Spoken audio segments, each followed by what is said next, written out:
بسم الله الرحمن الرحيم الحمد لله رب العالمين وصلى الله على سيدنا محمد وعلى آله وصحبه والتابعين وبعد السلام عليكم ورحمة الله وبركاته. La semaine dernière, nous avons parlé d'antisémitisme. Un sentiment, un geste qui peut vous attirer les foudres de la communauté internationale. Qu'est-ce que la communauté internationale? À vous d'essayer de la définir. Aujourd'hui, nous allons parler de l'islamophobie, qui est un sentiment tout aussi rejeté par la religion, par l'humanité, mais qui, lui, peut vous attirer pas mal de bienfaits, toujours de la part de cette même communauté internationale, malheureusement pour nous, musulmans. Alors, l'islamophobie, c'est quoi? En quoi consiste-t-elle? Est-elle cette islamophobie justifiée? C'est ce que nous aurons l'occasion de voir avec nos invités, nos habitués, M. Messoud Boujnoun du Haut Conseil islamique et professeur Belmeki. Alors, je vais commencer par vous, professeur Belmeki, pour des raisons de terminologie. Et oui, alors, islamophobie, que signifie ce terme? L'islamophobie, bon, étymologiquement, c'est simple, c'est la peur. C'est une phobie, c'est la peur de l'islam. De l'islam. Et cette peur de l'islam s'est transformée en haine de l'islam. Parce que on dit souvent que l'ennemi majeur, c'est ce qu'on craint le plus, c'est ce qu'on ignore.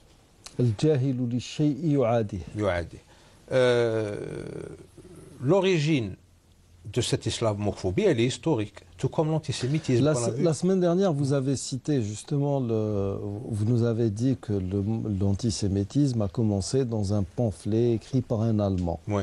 C'est lui qui a utilisé pour la première fois le mot antisémitisme. Antisémitisme, d'accord. Donc il n'a pas... L'islamophobie, est-ce qu'on peut situer, est-ce que nous avons un indicateur temporaire entre guillemets? C'est très récent, l'islamophobie. C'est ultra récent. C'est l'expression qui est récente. Oui. Mais la réalité, le fond, elle est historique. Très ancienne. Très ancienne. Voilà. Bon, pas très ancienne, elle commence, disons, au Moyen-Âge européen, quand les Européens, qui nageaient en plein obscurantisme, appelaient Rasoul sallallahu alayhi wa sallam Mahomet. Mahomet aussi. Mahomet, ça... parce Mahomet. Non, pourquoi ils l'appelaient Mahomet? Ils peuvent très bien dire Mohamed. C'est lui qui n'est pas loué. Non, Mahomet, ça sonne comme Baphomet.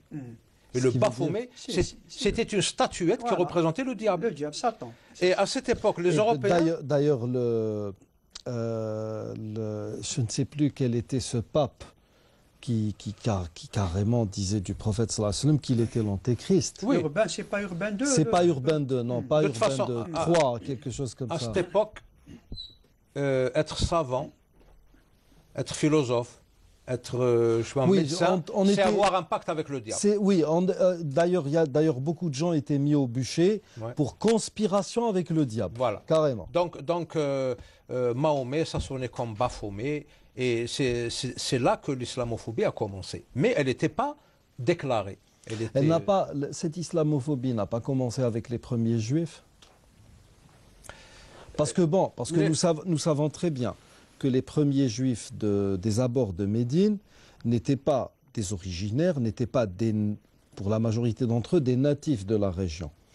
Et quand on analyse justement comment se fait-il qu'un peuple vivant au gré des transhumants, c'était un peuple nomade, comment un peuple de ce type a-t-il pu s'établir justement à Médine, juste avant la naissance du prophète sallallahu alayhi wa sallam? Certains de nos savants disent que ces gens-là avaient dans leur culture, dans leurs livres, un certain nombre d'indices disant que le dernier des messagers allait justement sortir de cette terre. Et l'on nous rapporte dans certains livres d'histoire que nous appelons Kutub Siyar, que toutes les femmes juives à l'époque même de la naissance du prophète sallallahu alayhi wa sallam se sont arrangées pour tomber enceintes. Enfin, tomber enceinte, c'est un peu tiré par les cheveux comme expression, mais pour devenir enceinte.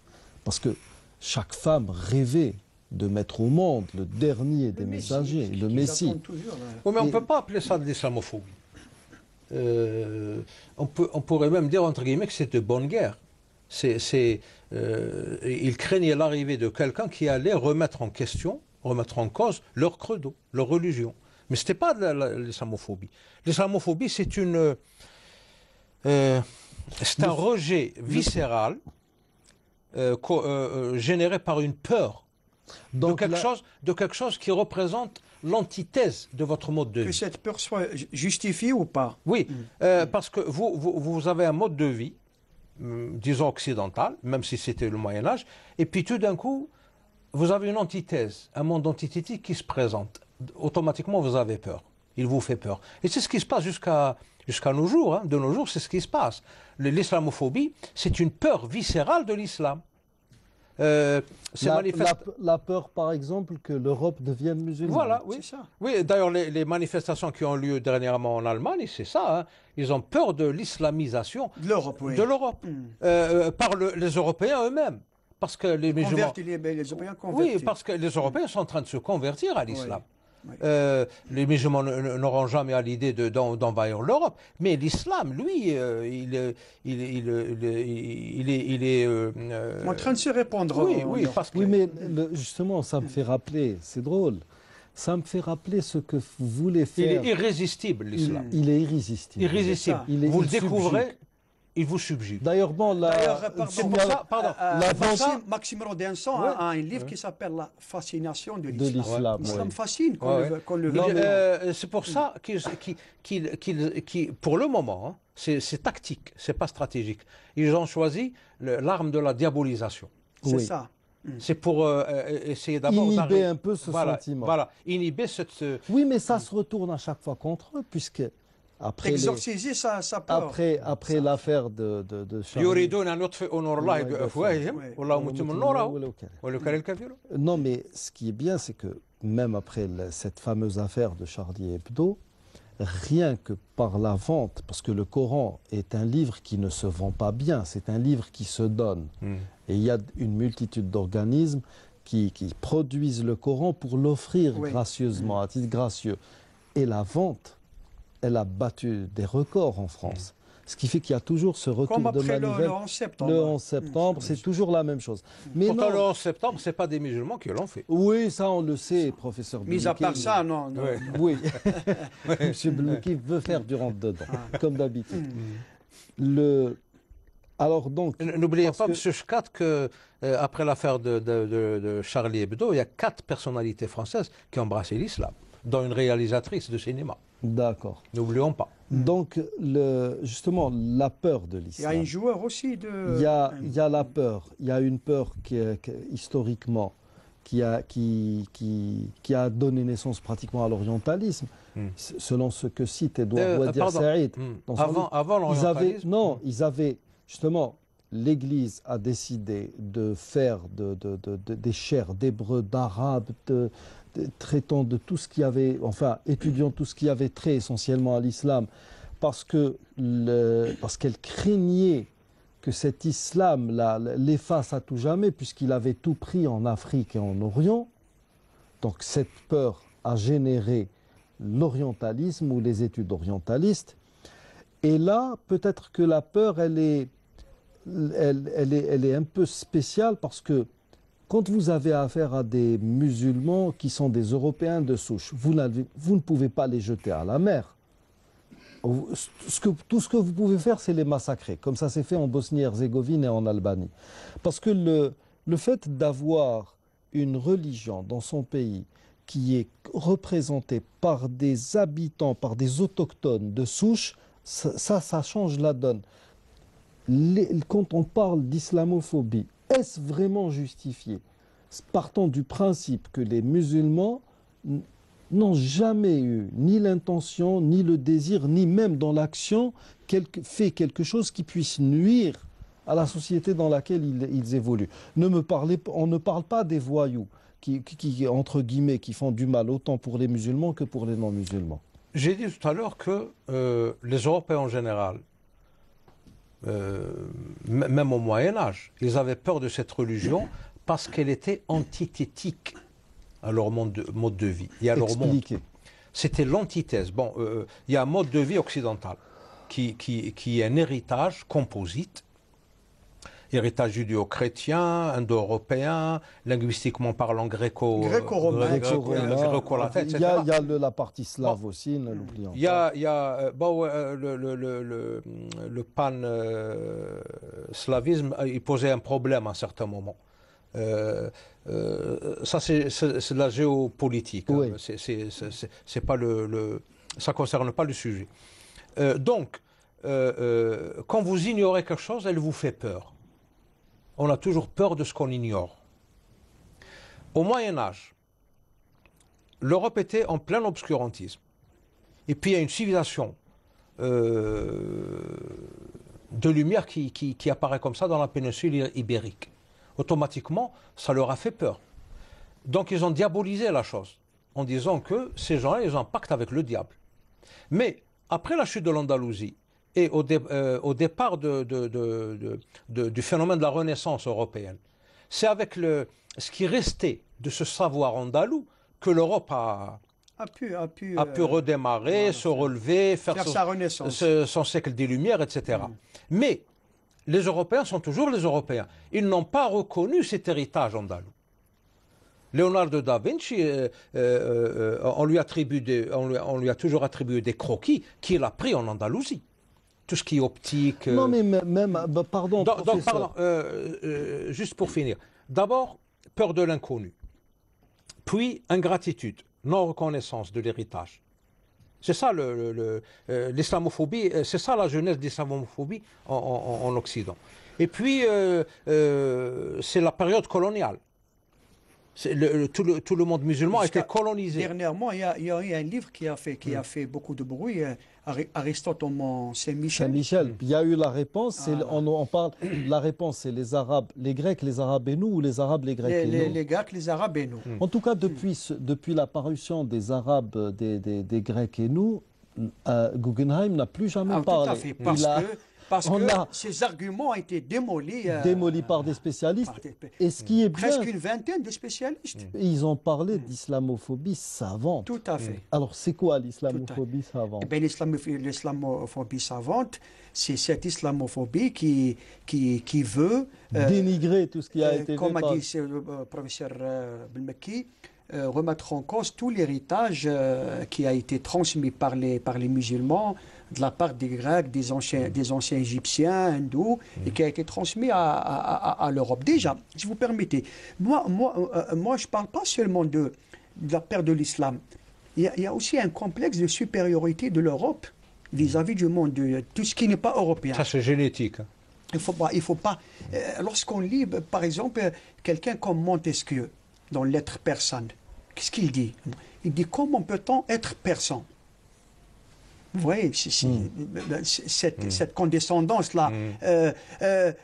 Donc, comment peut-être un persan? Non, je pourrais répondre autrement. Alors que la Perse, comment peut-on être français et vivre dans une France infestée de rats, être obligé de porter des chapeaux aussi grands que ça pour éviter, parce que le soir, nous le savons très bien, les Français jetaient leurs excréments mais justement, par des seaux d'eau.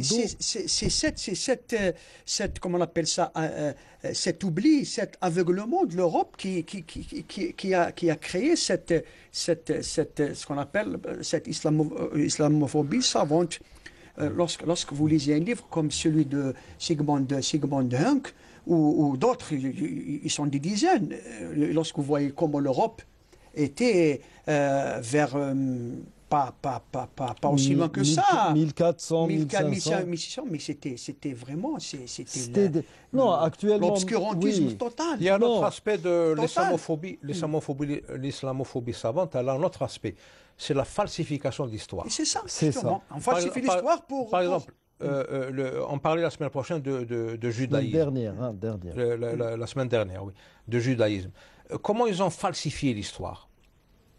Abraham est l'ancêtre des Hébreux, Abraham est l'ancêtre des Juifs. Mais Abraham était l'oncle de l'autre qui était un prophète arabe. Comment peut-on être juif et l'oncle d'un arabe? En Jordanie. Donc ces falsifications, elles sont très facilement détectables. Mais le problème, c'est qu'on est obnubilé, parce qu'il y a toute une machine médiatique, toute une machine disons, c'est un arsenal d'imprimerie, propagande. De propagande, un système universitaire qui vont tous dans la même direction et qui impose une idée. C'est ça le problème. C'est ça l'islamophobie savante, comment elle est apparue. Mais ce n'est qu'un intermédiaire, un maillon de la chaîne. Parce qu'aujourd'hui, l'islamophobie, c'est quelque chose d'idéologique. Les musulmans, c'est les boucs émissaires. L'islam, c'est le bouc émissaire. Tous les mots. C'est l'ennemi idéal. C'est l'ennemi rêvé, idéal. Justement, parce que les Occidentaux, ils ne reconnaissent pas que la mondialisation est en train de mener le monde à la perdition. Ils n'ont pas encore décidé, cette mondialisation, si elle devrait être conflictuelle ou unitaire. Et on se perd dans des théories. Les Européens... C'est ça le problème. Alors, pour justifier, parce que les Européens, ils ne reviennent jamais en arrière. C'est ça le problème. Pour justifier leur entêtement à continuer le chemin qu'ils se sont tracés eux-mêmes, eh ben, ils leur font un ennemi, un bouc émissaire. Et c'est l'islam. On essuie tout sur l'islam. Surtout qu'il est rampant maintenant. Comme l'a dit Oussas Chka tout à l'heure, il y a des Européens de souche qui embrassent cette religion. Parce qu'elle est irrésistible. Docteur Maurice Bucaille, Roger Garaudy, il y a des noms prestigieux. Et le problème, c'est que on parlait la semaine dernière d'antisémitisme, donc de juifs. Il y a même des juifs ashkénazes qui sont contre le sionisme. Naum Chomsky, Freud lui-même, il a été sollicité. Freud était un athée, en tous les cas. Non, mais il a été sollicité. Les fondateurs de l'entité sioniste étaient tous des athées. Il y a actuellement des juifs orthodoxes qui vont assister même à des colloques avec les Lubavitch, avec les représentants du peuple palestinien et qui disent que... Il y a des rabbins à New York, entre autres, qui disent qu'ils ne pardonneront jamais aux sionistes d'avoir tué leur président Yasser Arafat. Tout à fait. Ils se considèrent comme des Palestiniens et Yasser Arafat était leur président. Je disais même, avant cette peur de l'islam, il y a cette dévalorisation de l'autre. Pour les Occidentaux, eh bien, les Arabes, les Perses, les Turcs, les autres, ce sont des êtres inférieurs, même s'ils le disent ouvertement. C'est l'Orient, le Sud. Vous vous souvenez, peut-être les années 70, un livre qui a fait vraiment couler beaucoup d'encre, Tête de Turc. Vous avez certainement dû entendre un journaliste allemand qui s'appelle Günther Graft, qui s'est pris pour un Turc. Il s'est donné un nom de Turc. Il est allé chercher du travail dans une usine en Allemagne. Et ben, il a raconté ce que les Turcs subissaient comme racisme ou comme brimade. Heureusement que la Turquie maintenant, Dieu merci, elle est devenue une puissance, y compris la Perse. Donc par l'Iran, l'Iran actuellement, ce sont de grandes puissances avec la Turquie. Donc les Européens, même s'ils parlent de droits de l'homme, d'égalité des races, au fond d'eux-mêmes, ils ont cette suffisance, exactement, ils sont imbus ce complexe de supériorité vis-à-vis des autres peuples. Vous savez, c'est aussi un déficit en altérité. Oui, non, mais comme vous l'avez dit, ils ne feront jamais machine arrière. Et le problème, c'est qu'ils vont même, tout récemment, je voyais un documentaire où l'on veut faire passer ou faire croire à l'humanité que l'homme de Cro-Magnon avait une civilisation. C'était des gens civilisés. Alors maintenant, on veut créer carrément la civilisation, mais française. Elle n'est plus européenne, elle est française, ancienne. On veut faire en sorte qu'elle devienne un ancêtre. Bon, bien sûr, il y a l'impulsion juive dans tout cela, parce que la France, elle est juive par excellence. Mais là aussi, quand on parle d'islamophobie, quelle est notre part de responsabilité, nous les musulmans, dans tout cela? Avons-nous donné l'image de l'islam? Parce que je voulais d'ailleurs le dire tout à l'heure, la civilisation musulmane, ou cette civilisation de laquelle l'Occident donc l'Occident s'est imprégné et a pu justement mettre à contribution pour son fameux siècle des Lumières, Elle n'a pas commencé à Cordoue, elle a commencé à Padoue, À bien Bagdad, avant. Bagdad, Non, nous ne parlons pas de Bagdad. En Europe, Nous oui. parlons de l'Europe. Oui. C'était beaucoup plus la Sicile, etc. Exactement. Il y avait Venise. Venise, bien avant l'Andalousie.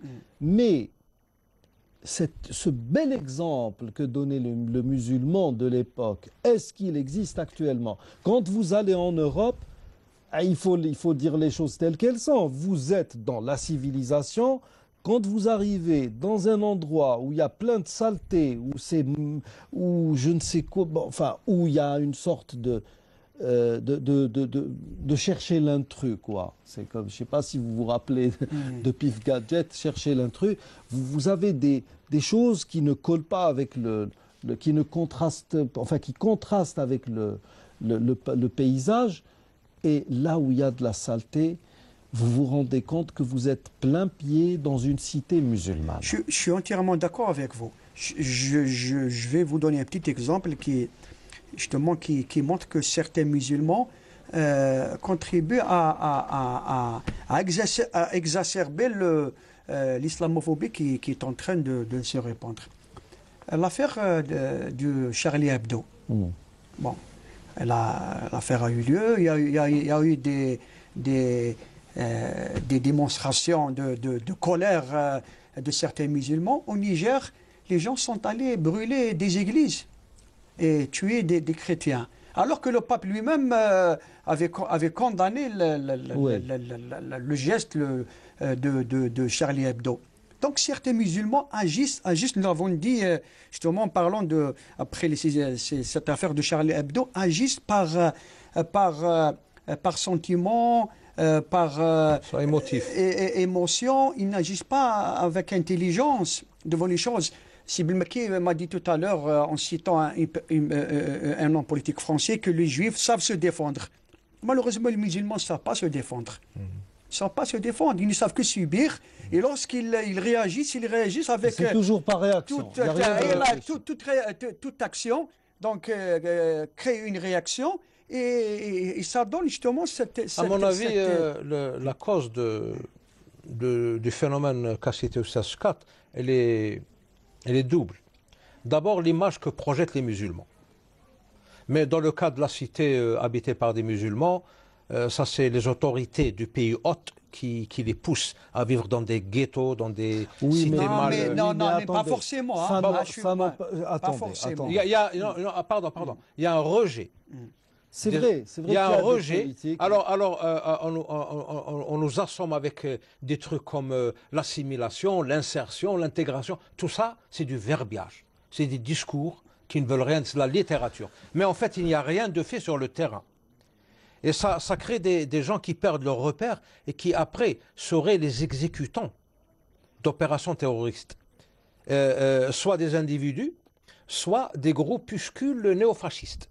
Ce phénomène d'islamophobie, il a en gros trois causes principales. La première cause, c'est l'image négative que projettent les musulmans de l'islam. Justement, c'est pour ça que je vous disais, pourquoi les musulmans n'arrivent-ils pas à se prendre en charge? C'est ce qui nous intéresse justement dans cette affaire. Bon, ça il faut faire une analyse. On ne peut pas répondre d'emblée comme ça, il faut faire une analyse, parce qu'il y a une causalité. Il y a une relation de cause à effet, elle est historique, politique, donc il faut d'abord passer par une analyse qui risque de nous prendre beaucoup de temps. Parlons des faits tels qu'ils sont actuellement. On fait l'état des lieux. Les musulmans projettent une image négative de leur religion. Deuxièmement, les musulmans sont mal insérés, mal assimilés et mal intégrés dans les sociétés hautes. Dans les sociétés européennes. C'est dû à des politiques... Ça, c'est de la mauvaise volonté politique. Les Européens... De toute manière, même quand vous êtes bien instruit, il y a ce fameux phénomène du plafond de verre. Le plafond de verre. On vous montre ce qu'il y a au-dessus, mais vous avez un plafond de verre qui vous empêche d'accéder à un certain niveau parce que vous êtes Mohammed, parce que vous êtes... Absolument. Donc, il y a une mauvaise volonté politique. Ces gens ne sont pas assimilables. Ce ne sont pas des Indo-Européens, ce ne sont pas des Européens, ce ne sont pas des Judéo-chrétiens. Ils ne peuvent pas être assimilés par nos sociétés. Ils ne sont pas assimilables en vertu des critères en vertu de leur C'est de leur fidélité point de vue, à leur foi. ou à en raison de leur fidélité Bien à sûr. à leur religion, Bien sûr. mais ils ne sont pas, d'un autre côté, assimilables, eu égard à ce que peut penser l'Européen de ces gens-là. Absolument, oui, absolument. D'accord. C'est de la pure subjectivité.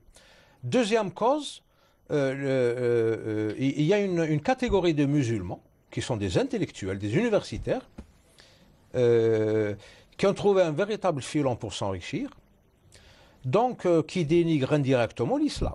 Par exemple, on peut citer un exemple très récent, après les événements de Charlie Hebdo, un universitaire algérien, originaire de Skikda, a écrit un article dans le journal Le Monde intitulé « Le prophète avait le sens de l'humour ». Oui, il avait le sens de l'humour. المزح في الكلام كالملح في الطعام. Ça, c'est un hadith. Mais le prophète, il n'avait pas le sens de la satire, il n'avait pas le sens de l'insulte, du dénigrement, Des autres, oui. voilà, de la moquerie, de la caricature. Non, il avait le sens de l'humour. Mais il ne faut pas faire un amalgame entre l'humour et autre chose. Donc, cette volonté de biaiser les choses vient de musulmans, justement, qui sont en train de vulgariser l'islam. Ils sont en train de le vulgariser. Cette personne-là à laquelle vous faites allusion justement et d'autres qui se prétendent des intellectuels musulmans, Vous savez, ils sont des nouveaux penseurs. On les présente ainsi. Comme oui. nouveaux penseurs. islamologues, Un auteur, un anthropologues des un religions. auteur occidental ouais. qui leur a consacré un petit livre qui s'appelle les intellectuels faussaires. Justement, Boniface. Pascal Boniface, et un autre aussi qui s'appelle François Gézer, qui a été, il faut le dire, exclu du CNRS, a écrit aussi un livre qui s'appelle La Nouvelle Islamophobie, où il dit, entre autres, qu'il y a certains pseudo-intellectuels musulmans qui sont plus royalistes que le roi dans l'islamophobie. Donc, ils sont en train de donner de l'eau de fournir de l'eau au moulin des Occidentaux pour dénigrer l'islam. Donc ces verbiages, ces discours fallacieux, c'est les fossoyeurs, c'est les discours des fossoyeurs. Vous avez cité tout à l'heure les faussaires. Oui, c'est un livre qui sont de la communauté musulmane. Alors il y a des musulmans faussaires et les autres qui sont fossoyeurs. Et ils enterrent. Ils enterrent. Et c'est ça le mécanisme. Roger Garaudy n'a pas fait dans l'insulte ou la Non, satire jamais. quand il a écrit les livres fondateurs de l'État d'Israël. C'est un travail scientifique. Vincent Monteuil aussi, Garaudy, etc. Prenons l'exemple du roi des humoristes actuellement. Dieudonné, c'est le maître incontesté, qu'on le veuille ou non. Nous avons, vous savez, moi, quand je vois à la télévision des humoristes juifs, j'ai automatiquement des phrases d'Édouard Drummond dans son fameux La France juive qui reviennent en parlant de l'humour juif et de tout ce qu'il peut causer. Et Dieudonné n'a jamais insulté la religion juive. Il a commencé par parler de Sharon, un criminel de guerre, recherché dans cette même France dans les années 70 pour escroquerie et j'en passe. C'était même pas du terrorisme. Le massacre de Sabaraïchet est là. Il était reconnu comme l'un des responsables. Donc, il ne sait pas. C'était entre guillemets de la légitime défense. Enfin, oui. Non, mais le problème, c'est qu'il ne s'est pas attaqué à un référent religieux. Mais nous, quand on s'attaque à notre prophète, on vous dit c'est de la liberté d'expression. Voilà. C'est ça qui est incompréhensible. Et c'est ça qui révolte les musulmans. En tout cas, ce qu'a fait Charlie Hebdo ne cadre pas dans l'état de droit. Parce que dans un état de droit, ça ne justifie pas ce qu'a fait Charlie Hebdo. C'est de l'arbitraire. Parce qu'en l'absence de droit, c'est l'arbitraire. Il faut absolument que les musulmans prennent conscience de la situation. Il faut absolument. C'est vital. Parce que les choses ne vont pas dans leur intérêt. Maintenant, l'islam est carrément considéré comme la cause des problèmes du monde entier. Et c'est même repris par un intellectuel algérien qui a fait des articles récemment dans un quotidien francophone, que les musulmans sont la cause d'une guerre mondiale imminente. Non, d'une guerre mondiale islamique. Alors qu'ils en sont les victimes. Oui, ils en sont les victimes. Chacun le Oui. sait. Alors, pour conclure, il faut voir les choses telles qu'elles sont. Il faut être réaliste. On a parlé de réalisme dans une des émissions qui sont passées. Il faut être réaliste. Il faut voir la réalité en face. Et savoir se défendre. Apprendre au moins. Apprendre à se défendre. Parce que les juifs mal intentionnés savent se défendre, comme l'a dit cet homme politique français, et ils ont même pris des mesures pour ça. Ils se sont garantis une protection pénale. Une immunité, oui. Oui, une protection pénale contre la révision de l'histoire. Oui, ce qu'on appelle le révisionnisme. C'est une protection pénale. Vous êtes pénalisé. Le professeur Forisson, qui est très connu, il a été chassé de l'université de Lyon, il a été traîné devant les tribunaux parce qu'il a écrit un livre qui remet en cause, en tant qu'historien, qui remet en cause la question des chambres. La Shoah. Voilà. Donc il fallait lui répondre par un autre livre, mais non. Là, il a été vraiment. Et justement, ils ont. Ça devient une polémique. Ça devient une polémique parce que il y a une tournure d'esprit malsaine au départ. C'est ça le problème. Il y a une tournure malsaine et ça devient une polémique. C'est-à-dire, vous pouvez écrire autant de livres que vous voulez. Les mensonges, plus c'est gros, plus ça passe. Surtout quand c'est appuyé par toute une machine de propagande, médiatique, etc. Le problème, il faut contourner cette situation. Il faut la contourner pour la dépasser. Il faut absolument sublimer la situation pour passer au créneau supérieur et faire une nouvelle lecture et parler un nouveau langage. Donc, produire un nouveau discours pour démasquer, dénoncer et éclaircir la situation. Vous avez parlé tout à l'heure, professeur Bemki, de l'assimilation, de l'intégration que les Occidentaux demandent aux musulmans de faire.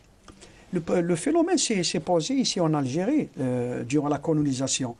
On demandait aux Algériens, ceux qui veulent s'assimiler, d'abandonner leur statut personnel, c'est-à-dire de faire abstraction de leur religion, carrément. De ne plus être géré par l'islam, que ce soit le mariage ou le divorce ou l'héritage, etc. etc. Mais c'est ce qu'on demande actuellement aux musulmans. C'est de faire des concessions. Tout à fait. Un musulman qui est normal, qui fait sa prière, à chaque fois on leur sort un problème. Alors maintenant, l'autre problème à gérer, c'est que nous sommes tous conscients de ce qui est en train de se produire. Le dernier des derniers, quand vous êtes dans la rue, quand vous êtes dans un marché, vous discutez avec le plus démuni, intellectuellement parlant, et ce démuni vous dira « oui, mais tout le monde sait que c'est une manigance ».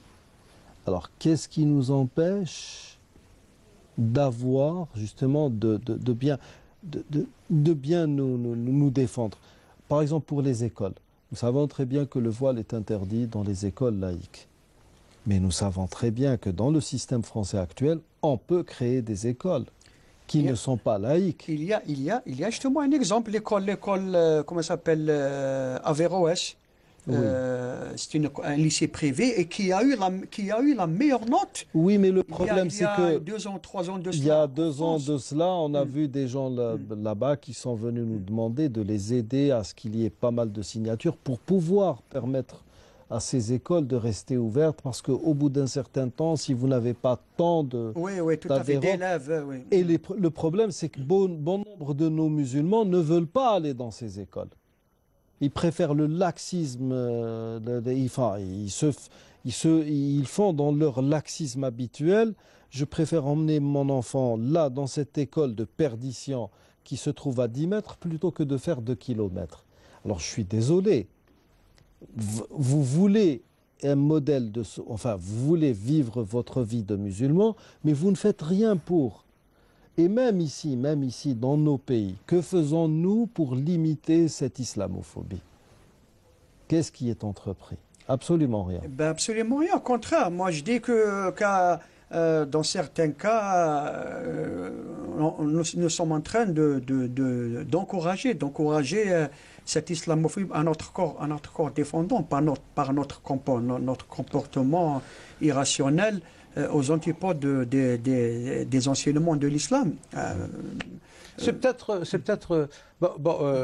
un fait, nous sommes incapables de nous prendre en charge, parce que nous ne sommes pas organisés. Par exemple, pour les Juifs de France, il n'y a pas de problème. Il y a les écoles bien sûr, rabbiniques. Oui, privées. Ils n'ont pas de problème cachère, les Juifs. Oui. Mais le musulman en France, il veut que la cantine scolaire distribue des repas halal à son enfant. Eh bien, je me prends en charge. Je prépare un casse-croûte pour mon fils. Je n'ai pas à compter sur la cantine scolaire. Oui. Parce que les musulmans manquent de représentativité ils sont en tant que communauté, ils sont mal organisés. Oui. Un autre problème. Et puis, il y a ces rivalités qui n'ont pas lieu d'être entre Algériens, Marocains, Tunisiens et Turcs et je ne sais pas quoi. Moi, on est tous musulmans, on travaille pour la même cause. Je ne vois pas pourquoi il faut qu'il y ait entre nous des tiraillements, je comprends parce que le politique prédomine. Malheureusement. Le politique prédomine. Malheureusement. Il est Là, justement, même ces États arabes qui se disputent ces communautés, ma foi, qu'est-ce que vous voulez? Vous voulez vous imposer là où vous n'avez aucune chance de vous imposer, ou est-ce qu'il ne serait pas plus intelligent de veiller à l'épanouissement justement de cette communauté musulmane vivant en Europe, et là vous aurez tous justement accès à un lobby qui va pouvoir justement pencher en votre faveur dans des questions décisives, tout simplement. Pourquoi une n'y a-t-il d'organisation. Ils sont mal organisés. Et quatrième et dernière cause, à mon humble avis, c'est un discours réducteur qui ne trouve pas de réponse, de contrepartie. Donc le problème est vaste, il est, je dirais, stratégique, géostratégique. Il y a un Occident qui est à bout de souffle, qui arrive à la fin de son parcours, et ça les plus grands futurologues vous le diront, qui a peur d'une relève qui n'est pas de son essence. C'est une essence différente. Et l'islamophobie, elle est fondée sur ça. Elle se nourrit de cette peur. Non, elle a peur viscéralement de l'islam. Parce que pour eux, l'islam, ça va renverser leur mode de vie, ça va renverser leur vision du monde, etc., leur cosmogonie, etc. Il y a peut-être du bien dans tout ça. Mais pourquoi je vous ai cité ce chef d'État qui a réduit l'islam à 3 choses qui n'ont rien à voir avec l'islam, pratiquement. Il y a un autre chef d'État, une femme. Ça, je peux la citer parce que j'en suis fier. C'est Madame Angela Merkel. Aussitôt après la marche à laquelle elle a participé à Paris, elle a fait un meeting en Allemagne contre l'islamophobie. Contre cette fameuse cette fièvre islamophobe. Contre l'islamisation de l'Europe. Voilà. Mais Madame Angela Merkel, elle est doctoresse en physique quantique. C'est pas n'importe qui. Ah oui, c'est pas un esprit. Ouais, c'est pas n'importe qui. Donc, l'Europe a besoin de personnalités comme ça pour aider. Pour aider l'Europe, tout simplement. Oui, bien sûr, pour favoriser un passage souple et je mettrais ça entre guillemets supportable pour les Européens, parce que les Européens sont très mal informés sur l'islam, très mal. Et tout Européen qui découvre l'islam sous son vrai visage, alors là, c'est irrésistible. Oui, il l'embrasse. Pas la tentation. Ah oui, vous ne cassez pas la tête. Il l'embrasse. C'est ça. On a besoin de personnalités comme Madame Angela Merkel. Pas de chef d'État qui nous classe dans l'axe du mal. Qui justifie une croisade contre nous, etc. Oui. On a entendu ce discours avant, il n'y a pas longtemps. Fameux lapsus, là. Oh, c'était pas un lapsus. Eux, ils disent que c'est un lapsus. Oui. Ça, Ça faisait partie d'un discours Ça- savamment préparé devant les forces armées. c'est le fort intérieur qui Voilà, parlait, ouais. qui s'exprimait. Donc c'est Alors, aussi... d'autant plus que la personne en question était membre de l'église évangéliste. Il avait un maître spirituel de l'église évangéliste. Donc il savait de quoi il parlait. Mais ce qui fait en mal au disant la cœur, croisade. ce qui fait mal au cœur, c'est que au même moment où est sorti cet article dans le journal Le Monde, si je ne m'abuse, intitulé Le prophète avait le sens de l'humour. Un autre article est apparu dans le journal Le Monde, écrit par une dame. Bon, je ne me souviens pas de son nom, il est un peu compliqué. Son prénom, c'est Ruth. R-U-T-H, Ruth. Un nom biblique. Oui, Oui. Ruth. Elle a écrit un article intitulé Les caricatures de Charlie Hebdo, c'était pas le prophète. Et elle a fait l'apologie morale, physique, philosophique, politique du prophète. Donc, tout ça, c'est des signes à lire, à décrypter. Il faut avoir le courage de dire les musulmans portent en eux le germe de leur destruction. C'est malheureusement ça. C'est ça le problème. Il faut qu'ils se ressaisissent, qu'ils redeviennent lucides et qu'ils sachent se défendre. C'est aussi simple que ça. Donc ils doivent s'organiser,